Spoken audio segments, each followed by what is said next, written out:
উন্নতি করছি, সেই মুহূর্তে পর্যন্ত চিৎকার, কিন্তু মেয়েটা কানেই নিল। কানে হেডফোন ছিল ম্যাডাম? হেডফোন ছিল। নমস্কার, 7 উইক নিউজ নেটওয়ার্কে আপনাদের স্বাগত।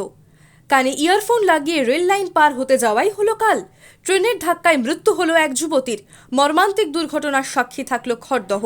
সূত্রে খবর, এদিন খড়দহ রেল স্টেশনের 1 নম্বর প্ল্যাটফর্মে থাকা টিকিট কাউন্টার থেকে টিকিট কেটে 2 নম্বর প্ল্যাটফর্মে যাচ্ছিলেন ওই তরুণী।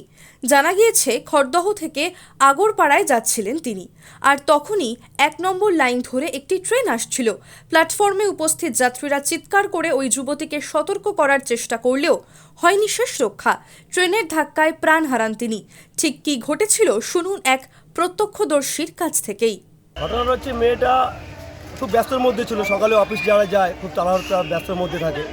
টিকিটটা কেটে মেয়েটা ওই ঠিক 1 নম্বর ব্রিজে ওঠার জায়গা আর রেল লাইনটার একটা ফাঁকা জায়গা আছে, সেই জায়গাটাতে তারা 2 নম্বরে ওঠে, প্রচুর প্যাসেঞ্জারে যায়। সেভাবে মেয়েটা ওইটা ফলো করে প্রতিদিনই যাচ্ছে। আর যেতে গিয়ে দেখা যাচ্ছে 1 নম্বরে একটা ট্রেন আসছে। 1 নম্বরে যে প্যাসেঞ্জাররা ছিল তারা প্রচণ্ড চিৎকার করেছে, প্রায় 10-15 সেকেন্ডের মধ্যে চিৎকার করেছে তারা, কিন্তু মেয়েটা কানে শুনতে পায়নি। কোনো কারণে তার কানে হেডফোন ছিল। এই হেডফোন কারণে প্রত্যেকটা মানুষ এইভাবে বিভিন্ন জায়গায় তারা লেন পারাপার হতে গিয়ে তারা অ্যাক্সিডেন্ট হচ্ছে। জানা গিয়েছে, মৃতার নাম স্বপ্নাশা চক্রবর্তী।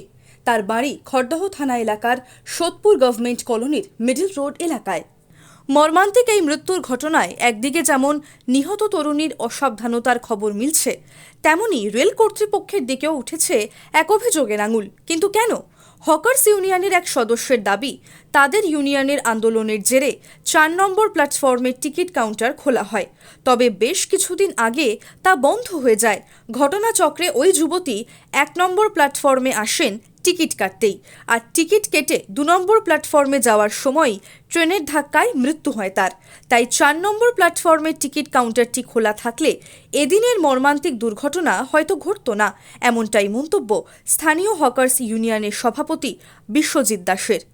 মেয়েটা টিকিট কাটতে 1 নম্বর প্ল্যাটফর্মে এসেছিল ওপার থেকে, তাড়াহুড়ো করে টিকিটটা কাটতে এসেছে। আমরা দীর্ঘদিন আন্দোলন করে 4 নম্বরের টিকিট কাউন্টার খুলেছিলাম, রেল কর্তৃপক্ষকে আমরা বলে আন্দোলন করে খুলেছিলাম, কিন্তু আবার আমরা দেখতে পাচ্ছি রেল কর্তৃপক্ষের গাফিলতির জন্যে টিকিট কাউন্টারটা আবার বন্ধ হয়ে গেছে 4-5 দিন ধরে।